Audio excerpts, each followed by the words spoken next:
welcome, welcome. So while we're sort of waiting for everyone to come in and we're just getting started, I'm going to do a little bit of housekeeping, introduce myself. My name is Natasha. I'm the Living City Program Manager here at Ecology Ottawa. I've been here for about a year and I really have a passion for nature and for helping people connect with their nearby nature, as I'm sure you all do since we're all here on a Thursday evening to talk about trees. We also have Owen Clarkin on the call as well, who's going to be doing this presentation and sharing some info about trees with us. All right, and so while we're still waiting for everyone to come in, I'm going to give you guys a little bit of background on Ecology Ottawa and the work that we do, and I have a tree campaign update for you guys as well. But before we start, just a couple of housekeeping items. You guys are mostly gonna stay muted throughout the presentation, but please feel free to ask questions as we go through, and Owen will be able to answer them as we go. You can put your questions in the chat box. If you move your mouse around the screen, you should see it. There's a little button that says chat with the word bubble. I'm gonna write in there, welcome to you guys. So it should be flashing orange right now so you guys can find it. And this webinar is being recorded, so we're gonna send it out to you guys on Monday when we send out our follow-up email.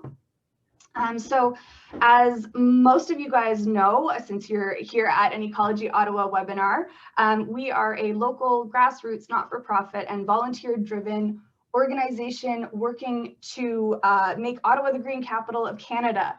And we do this through two main ways. We do this through community engagement and we do this through political advocacy as well.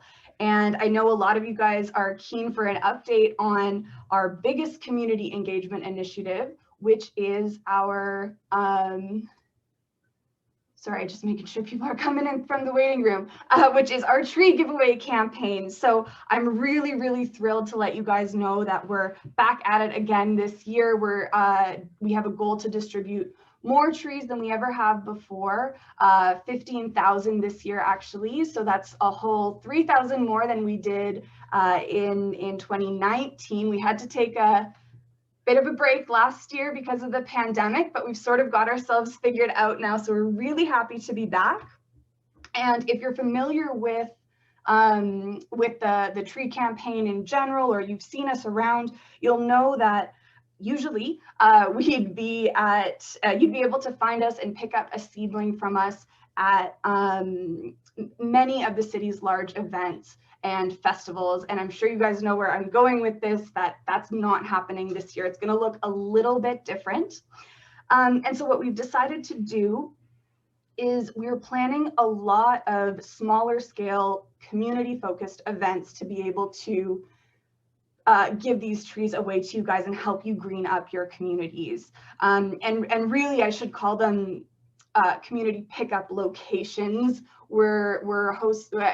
They're not going to look so much like the fun events that we sort of are used to, but they're going to be sort of more of a pickup setup. And so how we've done this is we've teamed up with amazing community partners to make this possible, and we are searching for more. So our ideal is to be able to have these pickup spots in sort of every corner of Ottawa to be able to make it as accessible as possible, to be able to reach as many as possible. And obviously we don't want to be encouraging sort of additional unnecessary travel. And speaking of, we will be following all the public health recommendations and requirements very strictly. Not only will all of our events take place outside, we're not going to be allowing gathering, especially with Ottawa going into the red zone. It's really going to look, it's really going to be a pickup system. And we'll be enforcing social distancing as well as wearing masks, and you'll be able to read our full COVID protocol on our website very soon.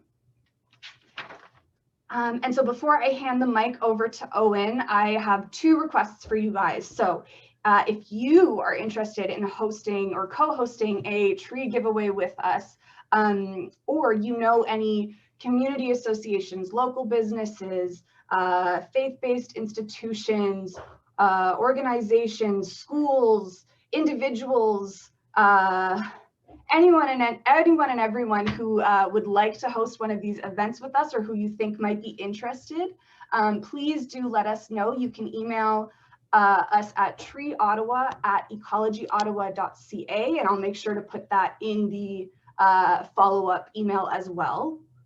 And my second request is if you want to join our volunteer tree team to help prep trees for distribution as well as to help distribute them, I'll be including a form where you guys can sign up to receive all of the updates for our tree volunteer team in the follow-up email I'm going to be sending you guys. So if you sign up through that form I'm going to send you, you'll be added to a list, and when we have the information for our sort of tree prep and distribution location events, you will get that information and you can sign up and ask any questions you need. And yeah, please let me know. You can email me or reply to the follow-up email that I send out next week. Any questions at all you have about our tree campaign, and I'd be happy to answer. So without further ado, I'd like to hand it over to Owen. I'm so happy you were able to join us today. Owen is the Vice President and Chair of the Ottawa Field Naturalists, the Ottawa Field Naturalists Club Conservation Committee. And he's an avid iNaturalist user and our go-to local tree expert. So take it away, Owen. Thanks a lot, Natasha. Looking forward to it. I'll share my screen, hopefully. Okay, sure.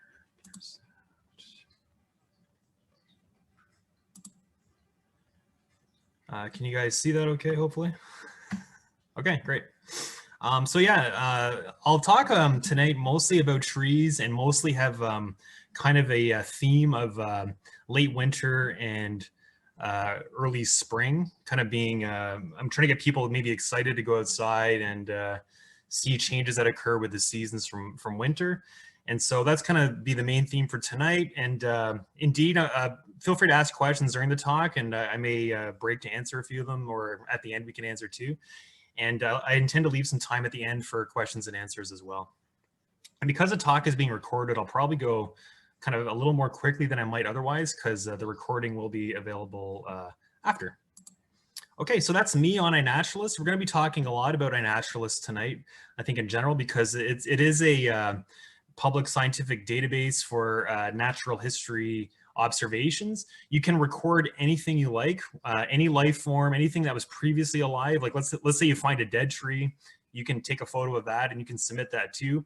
You can record sounds, and it's not really a social media site in any real way, but there is kind of a messaging capability on it, and you can follow people and that sort of thing. And you can certainly kind of interact with people on there, and it's a pretty good way to also meet other people who are interested in nature just like yourself. This is a kind of list of most recent observations that I have on there. So, you know, basically just to show, like, record anything that interests you, whether it's trees or birds or lichens or, you know, anything. And you'll probably find it kind of makes your interest grow even stronger.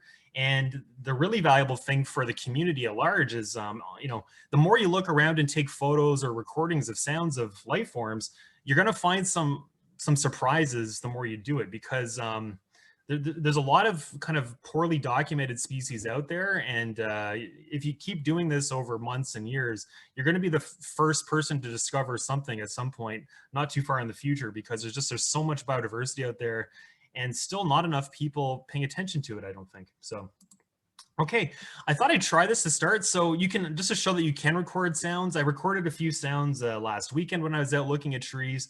You might be able to hear this. I'll play a black cat chickadee. You hear that? That's cool. So that's a recording from my camera. And I have a little program that can basically take the sound file out of the video movie. And like I said, you can upload that to iNaturalist too. And that's really handy for, say, birds if you have trouble seeing where they are and you can just record the sound.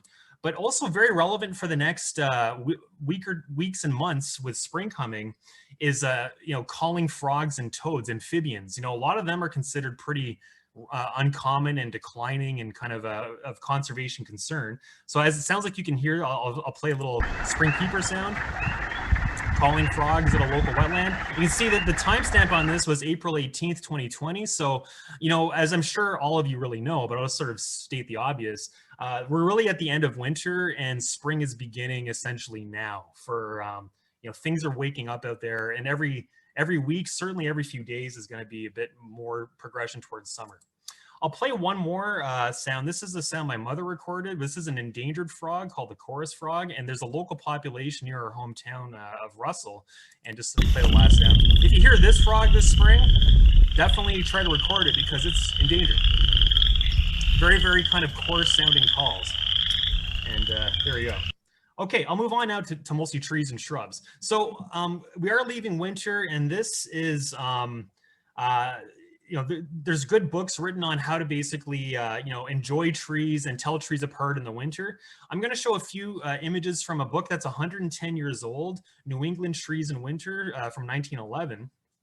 And something I do all winter and then before spring starts, when the deciduous trees have their leaves off, I do like taking documentation of, say, deciduous trees and how they actually look without their leaves, because I find they can be very kind of interesting just looking aesthetically, if nothing else, without their leaves on. But also, you can tell what they are if you kind of, book yourselves up. So I'll show a couple more images from this book. So here's, for example, Manitoba maple or box elder maple.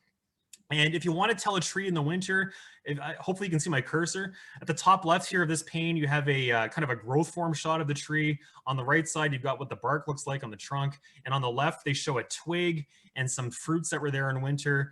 And just from this information, you kind of write the 5-paragraph essay, I sometimes call it. Just take a few sort of key shots of a tree. You can pretty much tell any tree from any other kind of tree. I'll show one more. Here's a hackberry, again, a growth form shot, some bark, and a twig with fruit, and a twig with a vegetative twig with buds. You can tell it's a northern hackberry. So in wintertime, I'm often doing this to find various deciduous trees. But another thing I'm doing too, I'm looking at the conifers, but I'll start with this deciduous tree. You might even recognize this tree if you're tootling around Ottawa in your car. This is a very prominent, isolated Burr Oak that's just sitting in the experimental farm field near Fisher and Baseline Road in Ottawa. And again, from a great distance away, you might think about, if you're getting really serious about trees, to invest in a real camera that has like an actual zoom that's not digital zoom, because then you can take pretty reasonable high zoom photos from far away. Because this tree is not relevant to, say, being on private property. You could walk right up to it. But I'll show another tree here that I spotted from a great distance. This is a tree, rock elm, that I tend to follow from a conservation perspective. And this one is on private property. I just happened to notice it at the side of a road. And with a high zoom camera, a relatively inexpensive tool, to be honest, you can take, really kind of high zoom photos. This is what the tree looked like from the side of the road, kind of like that. And then with high zoom, we can basically see what the branching patterns and twigs and everything kind of look like, right? So just in terms of trees, wintertime's a great time to find kind of, Burr Oaks and other species out there that you might want to document. But of course, one other thing I'm doing a lot of in winter is documenting conifers, because of course they don't change much in the winter. And so if I have a project that's to find this endangered conifer in Ontario. This is red spruce, and it historically wasn't documented very well. Just last weekend, I have a biodiversity survey happening at Levine Natural Park beside Bourget for the rest of the year with a local community group that asked us to do it. And we found this beautiful large red spruce at the park. And in summer, in summer, basically, I wouldn't even see it, right? Because it'd just be sort of hiding in amongst all the maples and things. And again, just to show a couple things, if you want to document a tree properly, like I said, with those beginning photos from that book, you might show like a close-up of a twig to show what the buds and the leaves look like on a close level. And then if you see fruits or flowers, or in, say, the case of a conifer, cones, you want to take a good photo of the cones, because often the cones on conifers are very, very different from one another. So you see this cone, you already know that it's not, for example, a white spruce, which is a common species that's often confused with this particular tree. Okay, I'll move on. So just one last thing about that. So this winter spring thing, here's a red spruce that I documented in late April a few years back. And you can see all the maples and everything are leafing out. Here's a conifer at the top right, that's an eastern hemlock. You can barely even see it still. So basically we only have a few weeks left where you can really see trees well that are kind of going to be hidden soon behind other trees. This is that same spruce in kind of summertime. You can barely even see it.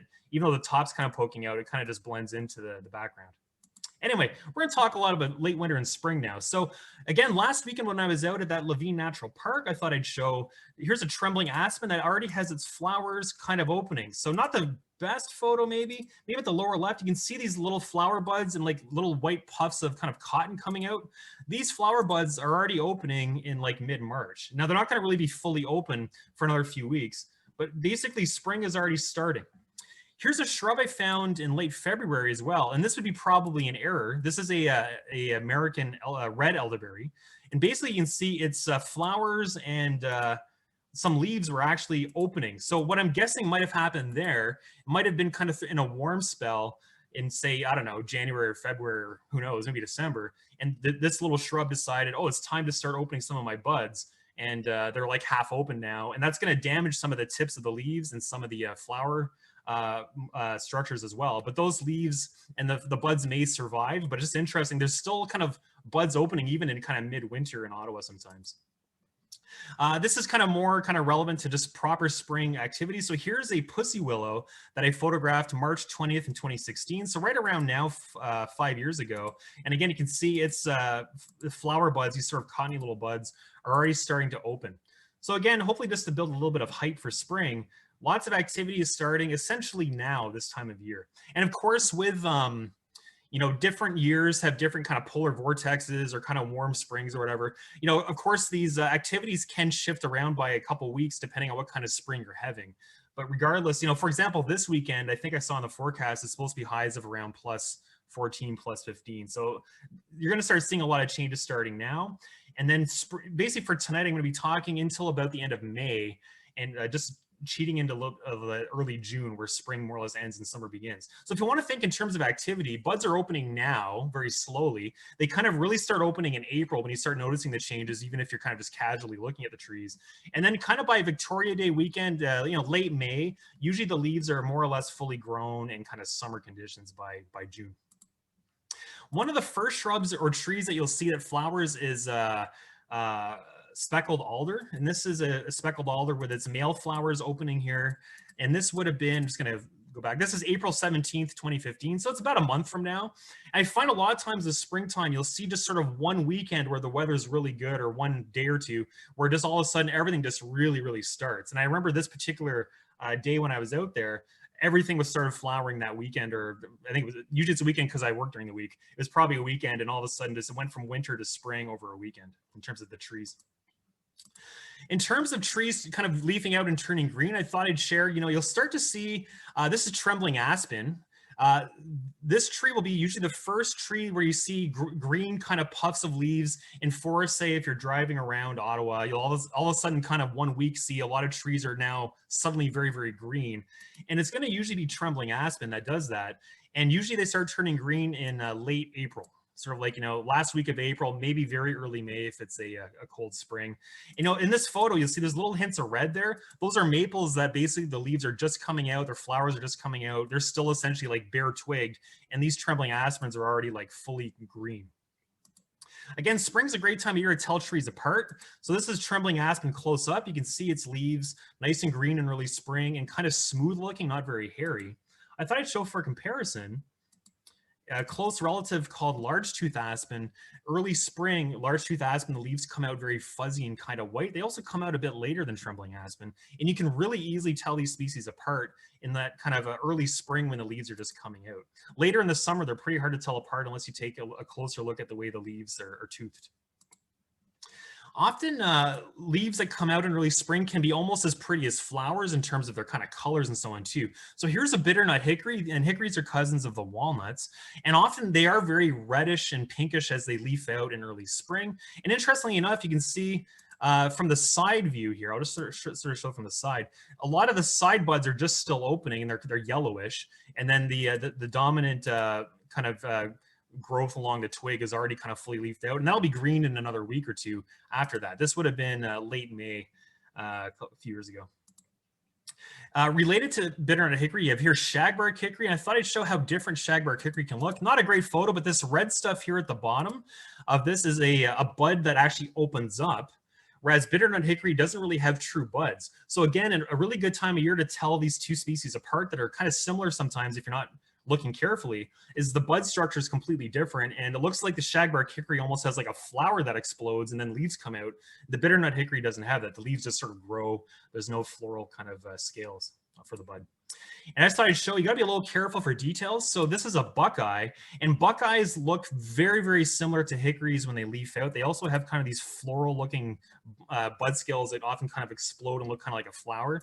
Not very good photos to show that, but I'm trying to use all of my photos. So sometimes you'll get a little bit less good than National Geographic with what we have on iNaturalist. But yeah, in early spring, some of these species can look very, very similar, and you got to look carefully to tell exactly which one you've got.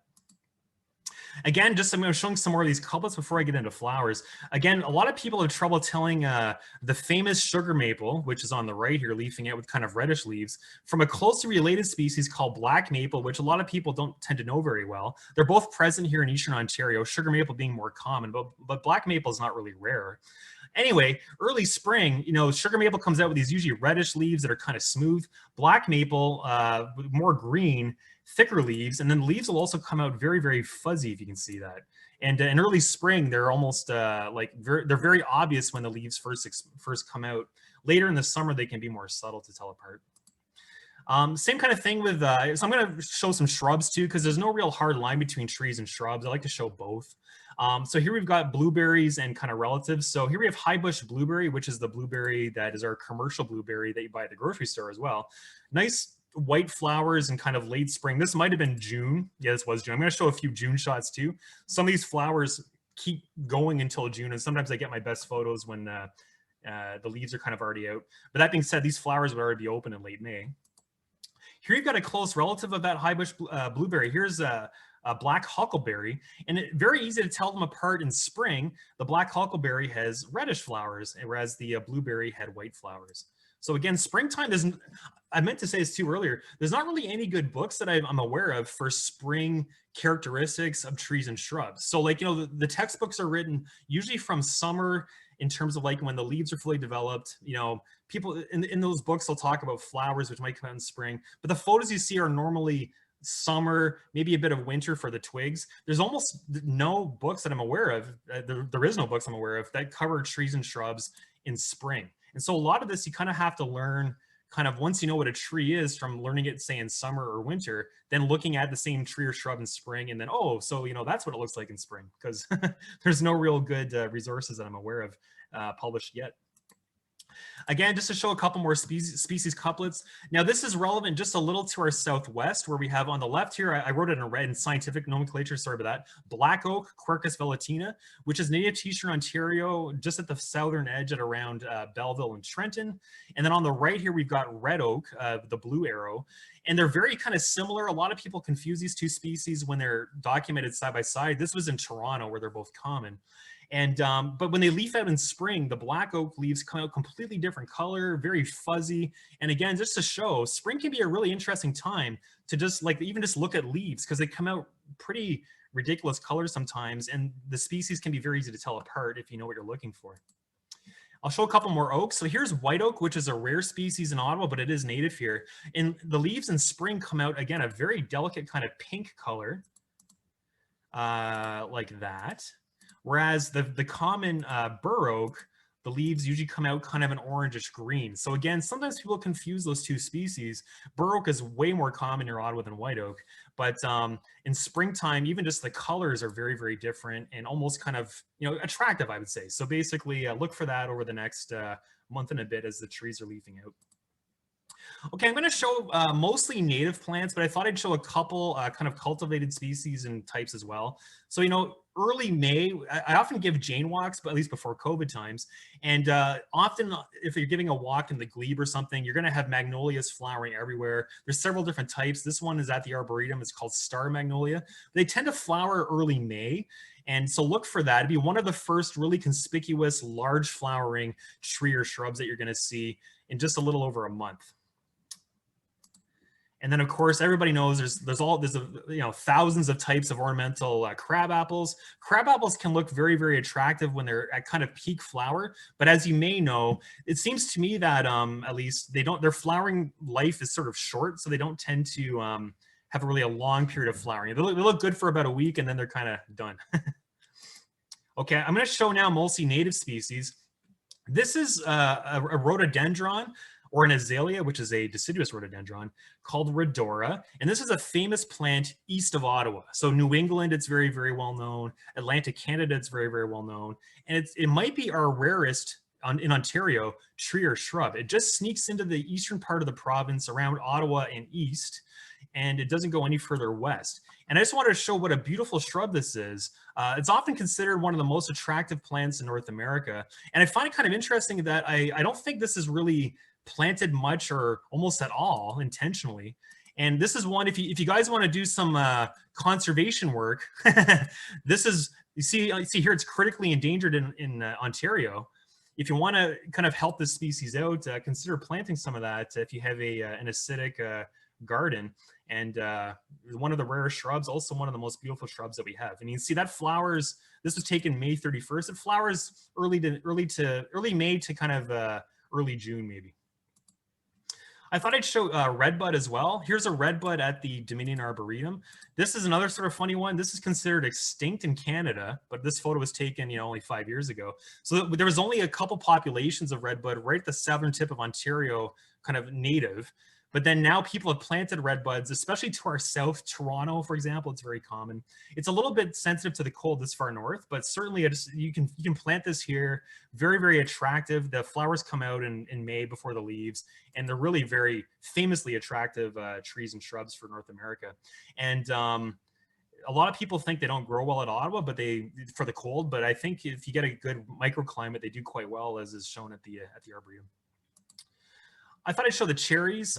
You know, so here we have black cherry, which is like a full tree. You can see it does flower with these nice sort of, you know, flowers up in the crown of the tree. But because black cherry is a really big tree, this is the same tree. This is the trunk of it. Often it's hard to see the flowers because they're kind of like way up there. That's the tree looking up. There's the flowers.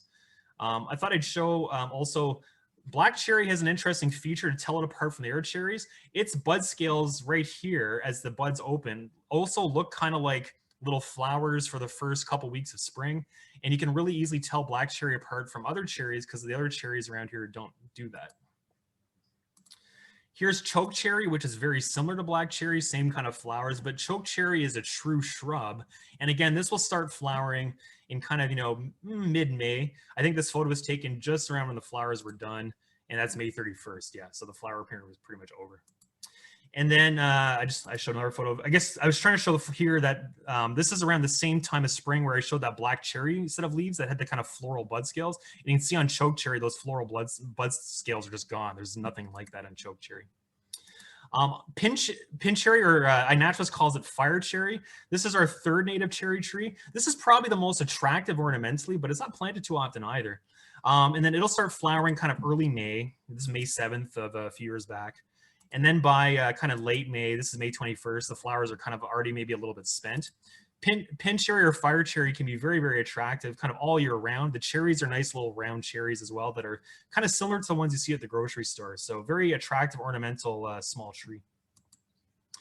I didn't have a good photo of any of the mountain ashes, and I'm sorry about that. Mountain ashes have really, really beautiful clusters of flowers. We have two native species here around Ottawa. This is Showy Mountain Ash, which is well named. It's very attractive. Even the scientific name is decora, meaning kind of like decorated, same root word.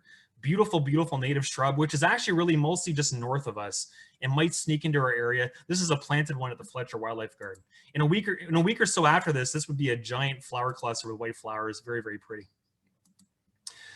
These are all rose family, by the way. So cherries, mountain ashes, plums, all the stuff, apples, they're all closely related. Here's Canada plum. This is one of the earliest flowering spring shrubs. You'll see this. This was May 7th, 2017. You'll see in early May puffs of white flowers in kind of the countryside of Eastern Ontario. It's either usually going to be Canada plum as like one of the first, and you see Canada plum is these kind of like nice little kind of red features on the flower stems as well. Pretty easy to tell actually what they are. And then the other one that flowers early are called serviceberries, which again are rose family and related. Here's a serviceberry flower cluster just expanding in late April. And then by early to mid-May, this is May 18th, the serviceberries are just, again, these sort of puffs of flowers you see in the woods. And these flowers will look relatively kind of dainty and delicate, whereas the plums I showed us before that, which also flower very early, will be kind of rugged, more kind of robust looking flowers. We have 2 tree-sized serviceberries here.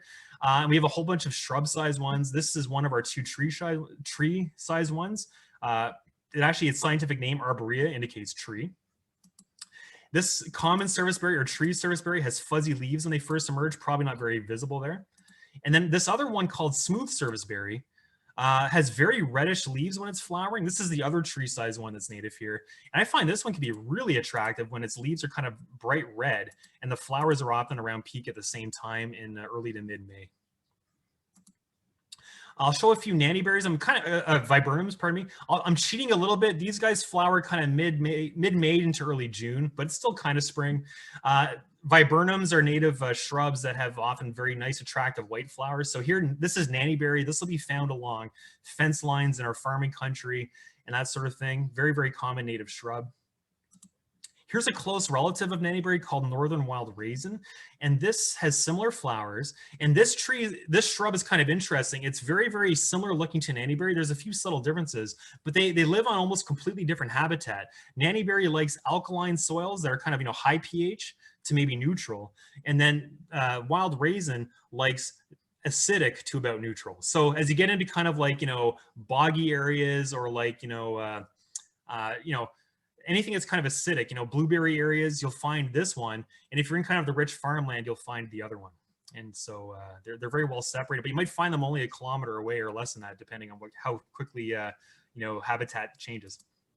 I thought I'd show this one too. Yes. Sorry, I have a quick question. Do you know if these berries that you're talking about, are they edible? Yes. So actually wild raisin is, I think, named partly because it kind of tastes a bit like a raisin.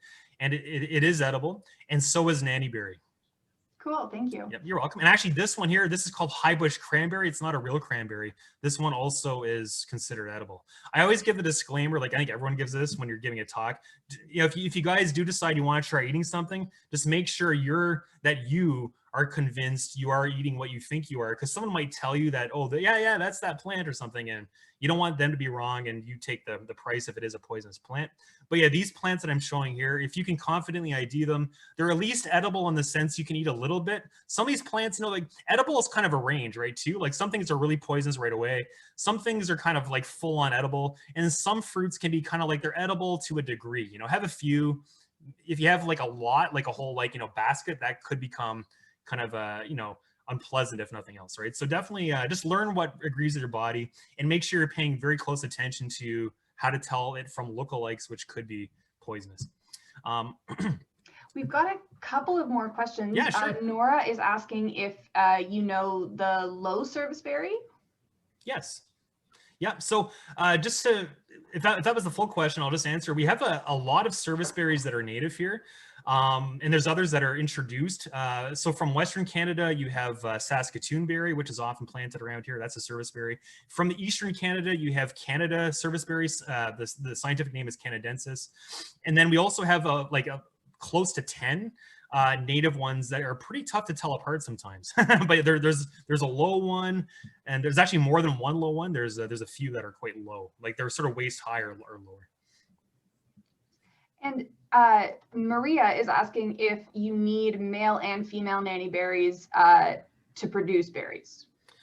Yeah, that's a great question. I think you probably do in a sense, because you do want pollen from a different plant to interact with female flowers of another plant. That being said, I can't remember I think Nanny Berries have both male and female flowers on both plants, if I'm not mistaken. I'd have to double check that, but you know, so in some sense, you probably could get a crop that's kind of self-pollinated from Nanny Berry, but I'm pretty sure they're on both. I'm pretty sure both flowers are on one plant, kind of like every time. So you wouldn't really strictly need it like some other things where you really do need both types because it's male flowers on one plant and females on the other. Cool, thank you. You're welcome. Okay. And I thought so we're kind of at the end of like the really attractive flower series. So this is high bush cranberry, not a real cranberry. It's another viburnum, but it does have reddish fruits. I think I actually have a photo of the fruits from last year somewhere in this. Yeah, here. So there's the fruits from last year that they've kind of overwintered and all shriveled up on the same plant. And here's the flowers late spring, June 9th. This would have been flowering in kind of late May as well. They have these kind of sterile flowers at the edge of high bush cranberry, and then they're kind of meant to be like really attractive. And then here's where the actual business happens. Like these are the real fertile flowers kind of at the center. I'll show kind of more subtle flowers too. So here's Eastern leatherwood. You'll often find this is a shrub that you'll find in sugar bushes. It's strongly associated in the understory with sugar maple. And again, you know, I just want to kind of give the advertisement that a lot of nature's attractiveness can be kind of subtle. So you might not see it from across the road as you're driving, but if you kind of go for a walk in the woods and have a look around, you'll see lots of interesting things happening kind of on a smaller scale. In leatherwood, these flowers are a little bit past peak, but they have nice kind of yellowish flowers in early May typically, and can be a very attractive native shrub that you might find even if you're doing sugar bushing anyway. You might just see this in your sugar bush. I thought I'd show American Red Elderberry too. So this is that same plant I showed earlier that had kind of leafed out in winter where the leaves came out in February.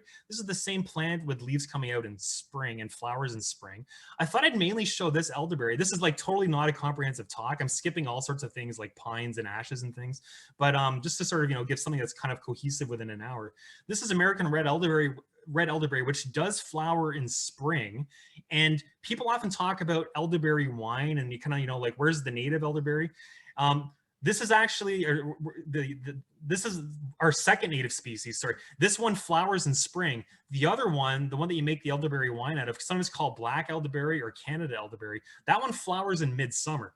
So just kind of, it's interesting how they're very different in terms of their flowering time, and they flower by like more than a month separation typically. So I find that kind of cool because like most closely related plants we have, they're not usually kind of that different, and the elderberries are really well separated in terms of the time of year when they flower. I thought I'd show a few other shrubs that you might not be too familiar with. This is American Bladder Nut. This is near the northern limit of its native range around Ottawa, but it is native here. And this is the kind of interesting looking bark. And here's kind of remnant flowers from that are just sort of done for the year.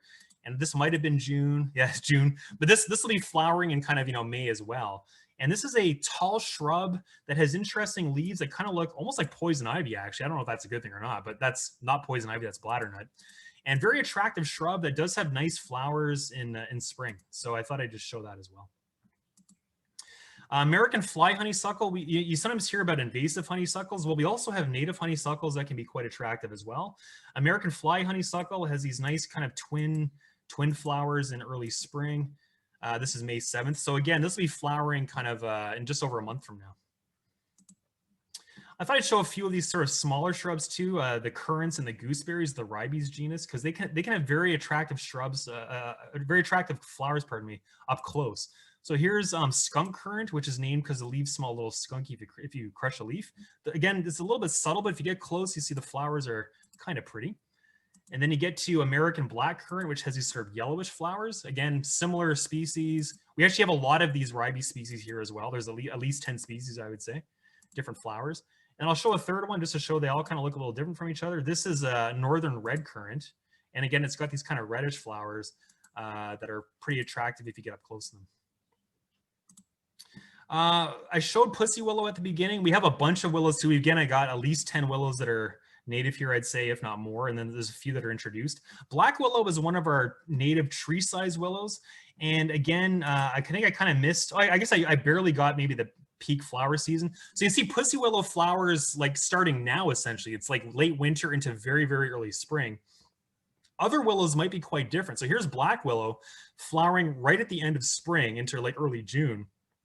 And the flowers are kind of similar looking, but you're not going to confuse that with pussy willow at the same time, I don't think. And so lots of diversity in amongst these closely related species. Black willow kind of, flowers into like early summer. Here's another willow that I find kind of interesting. These two trees here that are kind of tall. This is called peach leaf willow. And this is another full-size willow that's native here. I don't think I got a great shot of the flowers here, but I got, again, just to sort of show. If I zoom in, you might barely, these are actually the fruits that are developing, these little kind of spiky things up in the crown. Again, this guy would have flowered probably mid-May to late May, and it's already kind of forming fruit in June. And there's a better shot of the fruits of peach leaf willow again. So I kind of missed the flower season there, but most of the willows will be flowering kind of early spring to early summer. There's one species as well, which I'm not going to show, called autumn willow, which tends to flower kind of, midsummer into autumn. Beaked hazelnut, this is a birch family plant. Hazelnuts are related to the birches. Here's the male flowers opening. I think this is probably early May. We'll check in a second. You see the leaves are just opening. And then I wonder if I guess I didn't get the female flowers on that shot. That's May 3rd last year. Here's the female flowers on hazelnuts, and they have these kind of little reddish looking wisps, kind of attractive looking as well. So again, very, very small, but if you kind of are, looking carefully at some of these plants, you'll find these interesting colors with some of these sort of subtle flowers that are smaller. Here's American hornbeam, which is still in the birch family. This is late May. Here's again the male flowers opening in late May. And then I think at the beginning I showed, here's the female flowers at the tips of the first growth. So the female flowers will be growing right at the tips of the first flush of leaves. The elms, a lot of people find them a little tough to tell apart. I find just from talking to people, but they're actually really easy to tell apart, especially in spring. So we have 3 species. This is American elm, by far the most common species, and its flowers kind of come out. They're all the little flower stalks come out in early spring in kind of a poof, kind of like a cluster that each flower stalk's about the same length. And you see the fruits are already starting to form here, even though the pollen structures are still there. And yeah, that's May 2nd, 2020. So the flowers are kind of already done by like the first week of May. Here's slippery elm, which has these kind of chunky reddish buds. And the flowers are very, very different on slippery elm. So a lot of people have trouble telling these two species apart. If you want to really learn them well and you don't know them too well, just go looking at elm flowers in spring, and they don't look anything like each other. And then again, as luck would have it, our third species, rock elm, the flowers are very different again. Rock elm, the scientific name has now been named after a person whose surname was Thomas, so it's Tomasi. But they used to be called Ulmus racemosa. Racemosa means flowers come out kind of in a chain, like a kind of a long stalk of flowers on the side, like a raceme.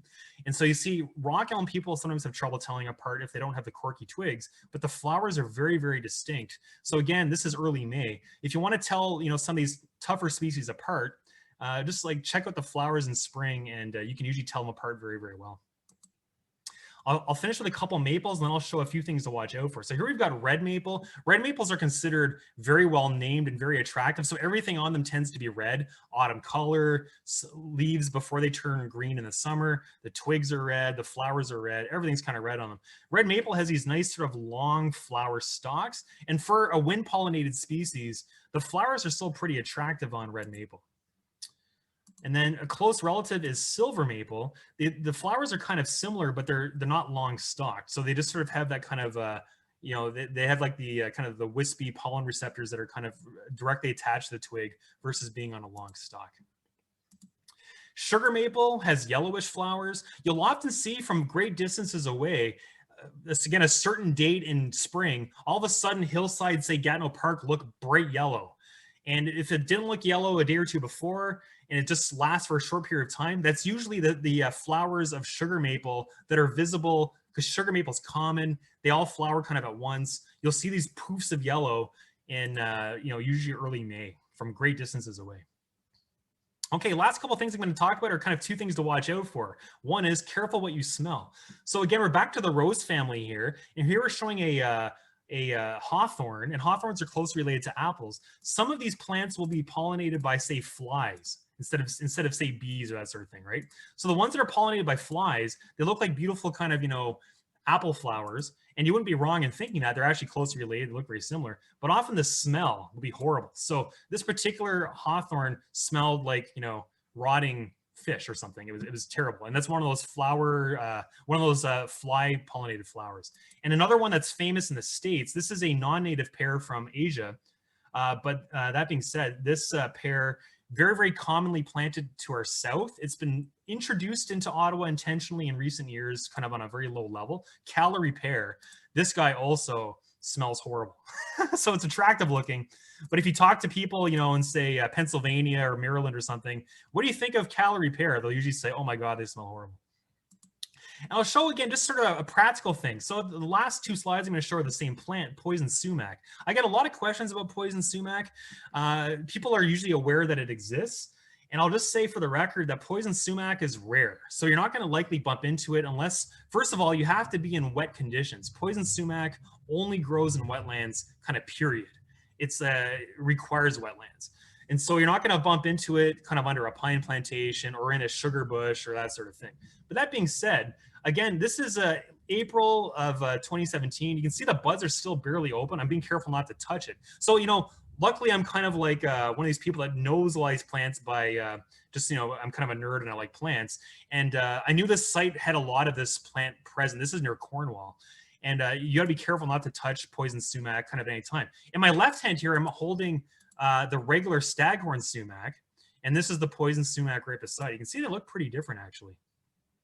Again, I'm being very careful not to touch the poison sumac. So poison sumac is about 10 times more poisonous as poison ivy. So a lot of people are not really that susceptible to poison ivy, but they may be very susceptible to poison sumac because it's the same kind of allergen, but it's much more concentrated and powerful in poison sumac. And I'll show this again. Here's poison sumac in late May. It still hasn't really fully leafed out. So poison sumac has really, really big leaves, and you can see its flowers are just starting to open these little puffs here. And again, you want to be able to recognize some of these plants. Again, if you're going to be tromping around in wetlands, again, this is kind of a rare plant, but it is native here, and you're bound to bump into it eventually if you keep exploring, say, wetlands, because that's what it likes for habitat. So there's definitely a practical side to recognizing plants, even in spring. Like if I touch that with my hand, which I'm being very careful not to, I would definitely know I made a mistake later that day. That's all I wanted to show from kind of my slides perspective. I may stop sharing screen and just, if we have questions, I'll be happy to answer them. And if someone wants to see something again, I guess I can reshare as well. Thanks for listening to me. Thank you so much, Owen. We do have one question in the chat still from Sandra. She's asking about the Eastern Redbud, if it's quick growing and fairly disease free. Yeah, yes to both of those. So just the thing to keep in mind is it pretty much is a shrub or like very small tree. Think like ornamental apple for maybe ultimate size. It's like apple or smaller, but it will get to that size fairly quickly. A lot of these shrubs, they grow fast and then they kind of just stop growing. You know, they kind of get thicker trunks and things, but then they never really turn into a tree. Redbud would grow quickly, relatively disease-free. The only thing you probably want to worry about a little bit is just a little bit of protection from, you know, north kind of cold winter winds and that sort of thing, because we are at the limit of its kind of cold hardiness right around here somewhere. Awesome, thank you. So what I'm gonna do now, oh, sorry, there's a long question here. Please, I was gonna unmute you guys. Should I do that? If people want to ask questions, there's one more in the chat. Yeah, sure. So here, I'll ask the ones in the chat first, and then we'll see if we have time to do any others unmuted. So Frederick is asking, could you talk a little bit about the distribution of Shagburg Hickory in the area? He knows a lot of a large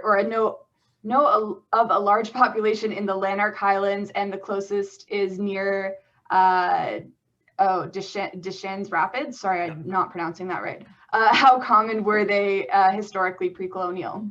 Yeah, that's a great question. So I think Shagburg Hickory, Frederick may know that it's pretty common just to our south. So if you go to, say, Perth, Smiths Falls, Brockville, kind of that latitude line, Shagburg Hickory is kind of everywhere. All of a sudden, you get a certain further south. And I find its range follows closely with white oak, which is also rare this far north. They're often kind of together. Shagburg Hickory, as Frederick said, is in the Lanark Highlands. It's also along the rivers. Now, it's hard to know without a time machine exactly how much influence native peoples had on spreading it around, because it is a useful native tree where you can, you know, eat the fruit and that sort of thing. But that being said, there does seem to be a pattern that Shagburg hickory is often along the river systems and certainly appears to be native in some instances. So for example, Shagburg hickory is along at the Ottawa River at Rockland. It's also at Grenville across from Hawkesbury on the Quebec side. And it's kind of patchy this far north, mostly along river systems, which is a trend we often see with these species that are at the northern limits. They get patchy and they're often along kind of moderating influences like river systems, or again, in Shagburg's case, it may be somewhat introduced also by native peoples. Cool, thank you. And Janet is asking if you have any comments on buckthorn and invasive species. And I, before Owen, I'm sure you do, but I actually have one as well. If you guys check out either our Instagram or Facebook page, one of our wonderful volunteers, Rachel, has done beautiful illustrations of 3 different kinds of buckthorn, and she's given us a little bit of an identification guide. So if you want to check out our social media for those, you can find us at Ecology Ottawa on both Instagram and Facebook. It's a really helpful identification image. Yeah, great. I'll be happy to talk about that. So buckthorn, very kind of famous invasive species. When people talk about invasive species, and I haven't even gotten the species yet, but there's one particular buckthorn called Ramness Cathartica.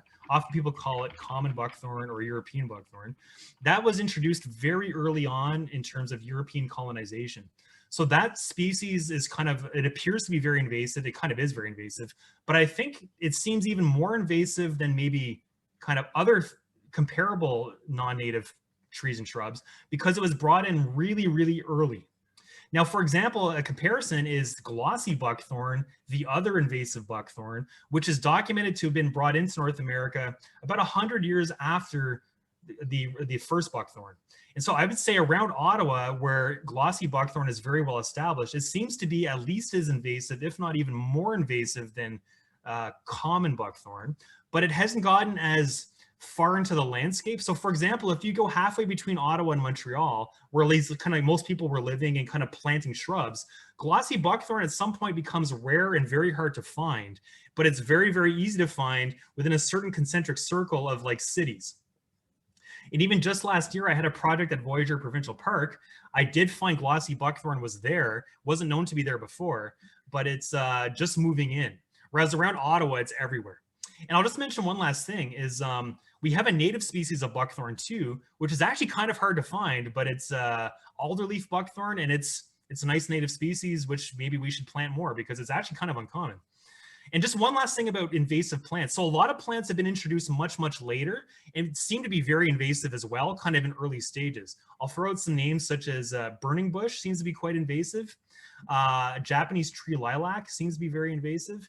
And I think as time goes on, some of these shrubs and trees will be thought of to be as invasive as buckthorn, but they just got buckthorn got, say, a 2-century head start on them. So one of the things I do, I often look for rare or uncommon native species, and I do look for what's kind of invading as like new, because it seems to be, it's not just buckthorn. There's a long list of invaders that are moving in with every decade that goes by, it seems.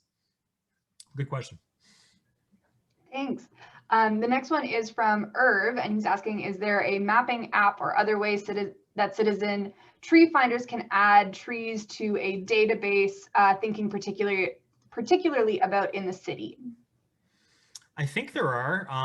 So just from my own perspective, I might not be the best person to ask. I pretty much add everything to iNaturalist, and then we can kind of categorize observations to like neighborhood or what year was it uploaded or kind of whatever you want. You can filter the results. There are databases that are out there, but often these days in recent years, they are being built with kind of iNaturalist as an engine where you can again kind of filter out observations of a certain district into a iNaturalist project. Like, you know, Ecology Ottawa has an iNaturalist project as well.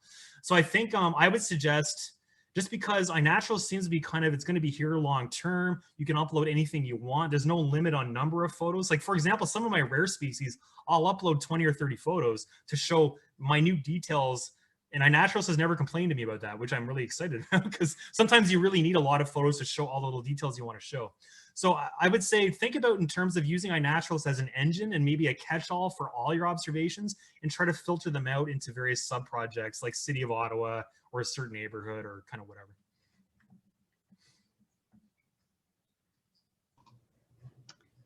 Thank you. I think, is that all? Those are, oh, okay. Nora is asking, you refer to burning bush being invasive, but is that because it has become so popular and we are planting so many? Would they self-propagate if allowed? Kind of yes and yes. So, you know, how about this? I'll give a kind of a one-liner. We kind of are what we plant. And what I mean by that is there's very few species that we plant that we don't see spread at all. And maybe one of them would be blue spruce. Doesn't seem able to spread here. It just maybe because it's the wrong climate. It's a Rocky Mountain, Western North America species. Whereas Norway spruce is invasive here from Europe. And then ginkgo, because it's kind of a primitive tree, nothing really eats the fruits. It doesn't seem to spread as well because it's just not much can eat it. Whereas kind of everything else seems to spread kind of pretty well, you know, with kind of varying success, varying levels of invasiveness. But certainly because burning bush is just everywhere planted, there's a continuous seed source all over the place in suburbia. And then, but they do self-propagate in the woods as well. And they are considered, for example, full-on invasive in New England, which is right beside us. And a lot of these plants, it takes time for local jurisdictions to kind of catch up with like how invasive really is this new plant that was maybe brought in 50 years ago or something. And a lot of them you see, like, I guess the assumption I would say we should assume things will be invasive or maybe at least naturalized and not the opposite. Historically, we tended to assume it's the exception that it becomes invasive. I think it's definitely something in between. Like it's not rare for things to become kind of invasive. In burning bush, I don't really know how invasive it is, but I can tell you, I find it all the time anywhere I'm near kind of modern suburbs and forests. So if I go middle of nowhere, yeah, I don't tend to see it much. It may get there eventually, right? Eventually could be decades or less. But certainly any built up areas, because people are always planting them, you find them in the woods and they are fruiting in the woods too. So they're basically naturalized and possibly invasive. And I do just want to make the point, Japanese tree lilac, it's like everywhere around suburbs these days. And I don't know how invasive it is, but it seems to be very invasive. And it's kind of a new plant that was only introduced a few decades ago. Interesting, thanks. We're getting a lot of just thanks and thank you for the great presentation in the chat. And so Nora is also commenting barberry is also very invasive, especially in northern US. Yep. And Barbara is thanking you for the spring emphasis and any thoughts of publishing a pamphlet on these indicators? Yes, actually. So I think, you know, I say this from time to time. I have kind of a long-term plan to maybe publish maybe self-publish. We'll see, kind of just a book of trees and shrubs of Eastern Ontario within the next sort of 10 to 15 years. I'm gathering as much information as I can so that I can kind of just throw them together. At some point, if I live long enough, hopefully I'll live for a while, there will be something that kind of covers the intended kind of range would be sort of like Belleville area to maybe Pembroke area to Montreal, sort of a big triangle or something. So, but in terms of like a smaller pamphlet, no plans that are sort of short term. Nice. That's definitely something to look forward to. I see Jo has her hand up. Let's see if I just asked you to unmute. There you go. Yes, thank you. I wondered, is there male and female staghorn sumac? Yes, there is. I thought so because I cannot get my sumac to produce berries. It only produces flowers, and I guess that's why, or whatever it produces. Yeah, that's right. So you may need to, for example, just take a cutting, you know, if you want, or something of a known female colony. They tend to grow in colonies of kind of all male or all female, and both are common. But if you only have one colony, it often is that you have the male colony and you won't ever get the fruit. So I recommend, you know, you could leave the male colony there to like help pollinate a female colony, but also maybe just try to take a known cutting of a female colony plant and get it to grow. That's a great idea. Thank you very much. I'll do that. You're welcome. Thanks, Joe. And I see Anne Marie also has her hand up. I'm going to ask you to unmute there. Hi, can you hear me okay? Yep. I just want to start by saying thank you and just thank you for your passion. I think this is really interesting and it's great to hear you talk. I had a question about ginkgo. I know you mentioned it a little bit earlier, but I was just wondering how easy it is to grow. Yeah, so for example, if you see a ginkgo that's producing fruit, and again, that can be a little hard to find because you may know that the fruit can smell pretty bad. Yes. So yeah, so often municipalities will try to plant mostly male trees. That being said, a lot of the males, they think they're planting males, sometimes they try to be a female anyway, and that sort of thing. They're large seeds and they actually are pretty easy to grow. So I recommend maybe collecting fruit with maybe gloves on, you know, and giving it a shot. It'd be comparable to growing like an oak or something, you know, like a big fruit where it's like has a lot of energy. It turns into a shoot that's pretty big from the stored energy of the seed. I'd say relatively easy to grow. Okay, one of my friends had one in her backyard and she was moving away. So in late fall, I took some clippings. I don't think I took enough of a chunk. Anyhow, I have 2 little branches that like produce leaves and I still have them in like soil that I try to keep moist, but I think it's probably a lost cause. So maybe I'll get some seeds. Thank you. You're welcome. That being said, you know, plants are tough. Sometimes a lost cause becomes something that barely hangs on and turns into a tree. So until you see that it's just dead, there's no harm in keeping it alive if it's not too much maintenance. Yeah, great. Thank you. You're welcome. Thank you. So we are at 7 o'clock, the end of our talk. I see we have a couple more questions in the chat and one more person with their hand up. Owen, how are you? Would you want to answer them now or maybe afterwards for the follow-up email? How about answer quickly, I guess. Why not? Sure, great. Sorry, one of these, any books? Oh, Amy's asking if you know Mike Runts. A little bit. Probably he doesn't really know me too well, but I know him. I bump into him once in a while on bio blitzes and we kind of say hi, but yeah.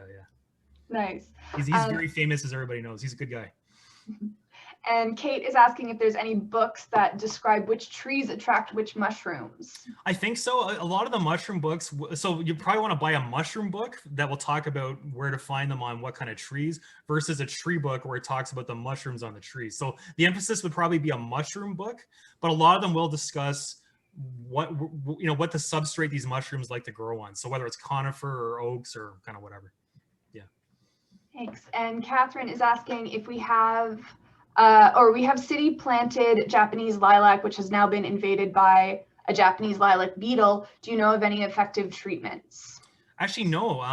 I would say maybe try to help that beetle out a little bit. No, kind of joking. But not much really eats Japanese lilac. So what makes a plant invasive is often like there's just not much herbivore activity around it, right? So a lot of these foreign plants have an advantage in that the insects that are here are kind of not tuned in to how to eat them, right?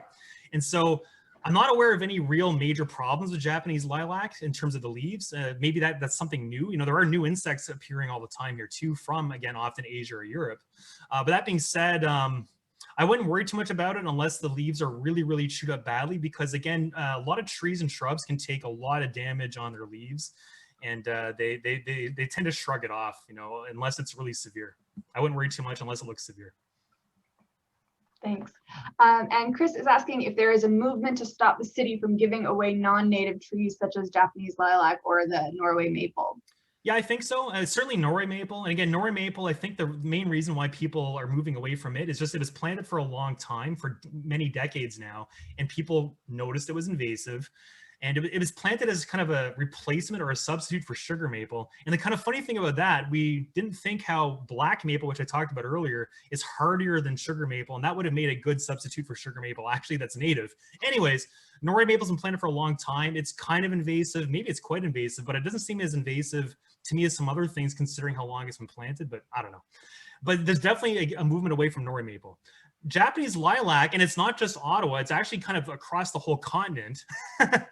Again, it's sort of, again, I mentioned earlier, maybe our perspective should be anything we bring in, maybe is going to be kind of invasive. I think everybody brought in Japanese lilac as kind of like a new plant maybe 30, 40 years ago, maybe a little bit longer in some cases, but it's really been kind of very popular in the last, say, 30 years. And now it takes some time for the shrubs to grow where you plant them, make fruit, the fruit to go into the woods, and then you get new ones, right? And so I'm just saying regarding that one, I think it's kind of a new thing that not many people are aware of. And certainly I just basically tell it as it is, or how I see it at least. I see Japanese lilacs all over the place in our native woods near suburbia. And I've been telling people that, and I think over time we will move away from it. It's just going to take, there's like a lag. It takes time to kind of see what happens and then move away from it.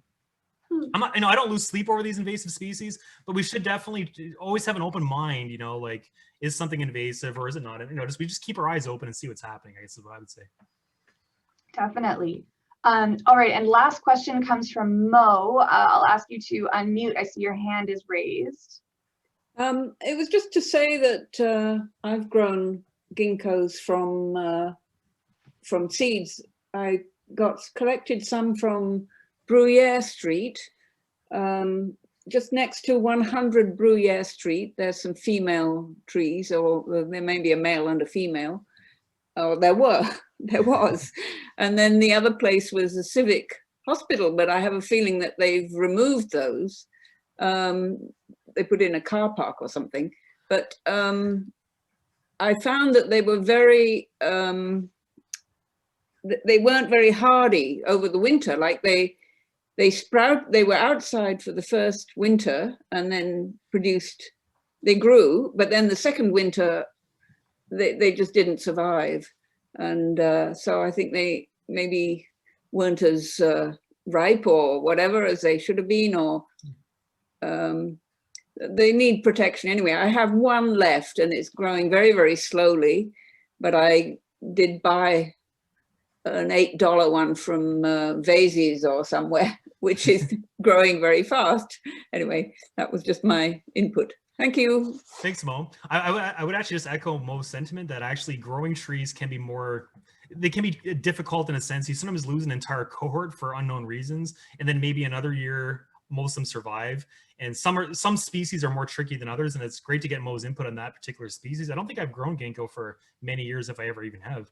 But so it could be sensitive, certainly. But sometimes I grow something like red oak or something. They're really hardy. Sometimes I lose a whole bunch for unknown reasons, and then other times all the class survives pretty much, right? So you get used to losing some of your cohort, and then but the bonus is if you don't grow anything, then you're like anything that survives, because most seeds get eaten by rodents or whatever, don't survive. If you collect a few seeds just here and there, like at a low level, you're going to tend to increase the population of that plant, even if you kind of just half try to grow them and give them away or whatever. You'll get some of them to survive, and usually most of those seeds or all of them that you grab, a handful or something, would just die from getting eaten or whatever. So it's a very rewarding thing to grow trees from seed, I would say. And there's good books on it too. Nice, thank you so much, and thank you guys all for all of your questions and for joining us this evening. We really, really appreciate it. Thank you, Owen, again for the wonderful and informative presentation. You're welcome. I suppose that's it for today. Thank you again for joining us. We're again going to be sending you guys a follow-up email on Monday. That's going to include the recording and a couple of links for you guys as well, including more info on our tree giveaways. We're also going to be including a link to our donation page if you guys are able to, and if you had fun today and enjoyed this presentation.